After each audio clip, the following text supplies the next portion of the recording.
కష్టం. ఏమైతే ఎన్పీఏ అయితే పిల్లలకు రేపు లోన్లు దొరక, ఎడ్యుకేషన్ లోన్ దొరకదు.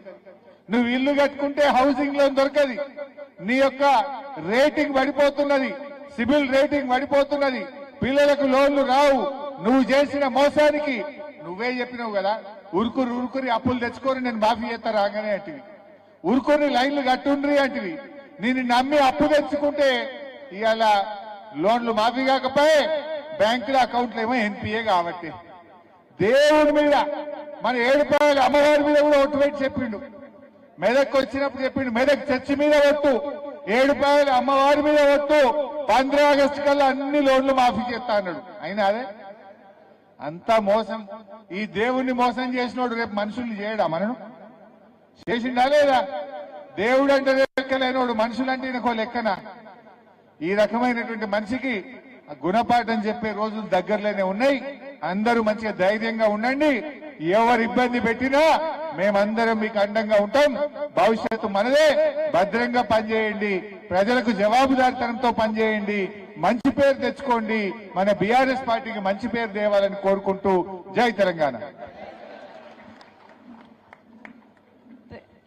మరి ఆ రోజు ఎమ్మెల్యే ఎలక్షన్స్ అప్పుడు మరి హరీష్ రావు గారు తప్పకుండా మీకు అందుబాటులో ఉంటాం, మిమ్మల్ని గెలిపించుకుంటామని చెప్పిండ్రు. వారి సహకారంతో ఈరోజు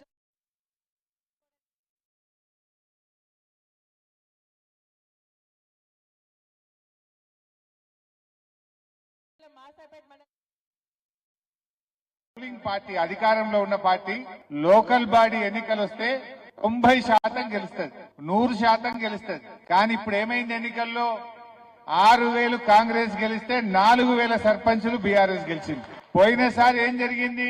32 జిల్లా పరిషత్లు మనం గవర్నమెంట్ ఉన్నప్పుడు, బీఆర్ఎస్ అధికారంలో ఉన్నప్పుడు 32 జిల్లా పరిషత్లకు 32 మనమే గెలిచినాం. 10 డీసీసీబీలు 10 డీసీఎంఎస్లు ఉంటే 100% మనమే గెలిచినాం. సర్పంచ్ ఎన్నికల్లో 80 నుంచి 90% మనమే గెలిచినాం. మరి ఈ రోజు సీన్ రివర్స్ అయింది. ఇంకా 3 ఏళ్లు కాంగ్రెస్ గవర్నమెంట్ ఉన్నా నీ పాలన బాగలేదు అని 35-40% బీఆర్ఎస్ సర్పంచులను గెలిపించింది ఇలా ప్రజలు.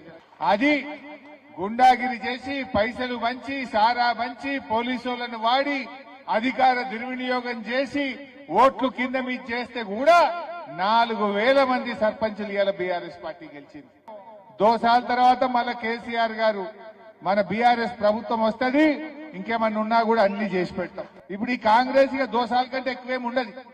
2 సార్ల తర్వాత ఎప్పుడు ఎలక్షన్ వచ్చినా మళ్ళా గులాబీ జెండా ఎగురుతుంది, కేసీఆర్ గారు ముఖ్యమంత్రి అవుతాడు. అప్పుడు మంచిగా మీ పనులు ఇంకేమైనా మిగిలిపోయినాయి ఉంటా, నా బాధ్యత, సునీతమ్మ బాధ్యత, తప్పకుండా వాటిని మీకు చేపిస్తాం. ఎవడన్నా మిమ్మల్ని తిప్పలు పెట్టి రాసి పెట్టుకోండి, మన గవర్నమెంట్ వచ్చినాక మిత్తితో సహా వారికి చెల్లిద్దాం.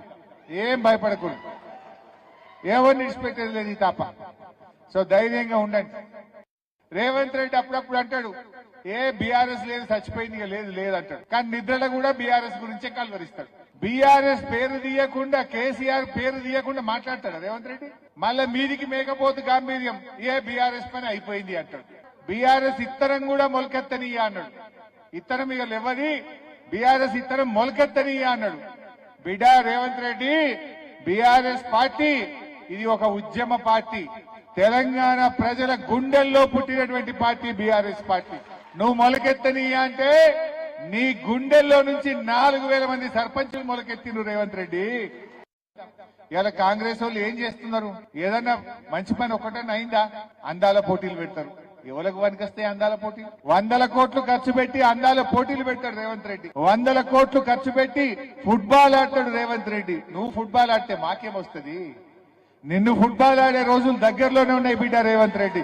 నువ్వు ఫుట్బాల్ ఆడు కాదు, నిన్ను ఫుట్బాల్ ఆడతారు తెలంగాణ ప్రజలు. ఎందుకంటే సింగరేణి పైసలు 10 కోట్లు,